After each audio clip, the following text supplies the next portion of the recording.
মেঘের আড়ালে সূর্য ঢাকা পড়লে বললেন, মেঘ চলে গেলে সূর্য আবার উজ্জ্বল হবে। দুঃখের মেঘ কেটে গেলে অন্তরাত্মার আলো ফিরে আসে। নৌকার পালকে বাতাসে উঠতে দেখে বললেন, পাল ছাড়া বাতাস কোনো কাজে আসে না। সাধনা ও প্রচেষ্টা ছাড়া কোনো উন্নতি হয় না।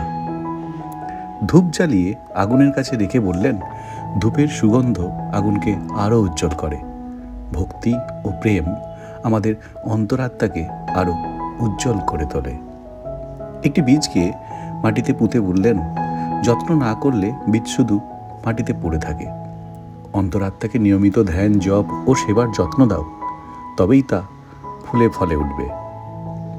নরম বাঁশের ডালকে বাতাসে ঝাঁকিয়ে দেখালেন, ডালটি সহজে নুয়ে গেল। মনকে বাঁশের মতো নমনীয় রাখো, তাহলে জীবনের ঝড়েও ভেঙে যাবে না।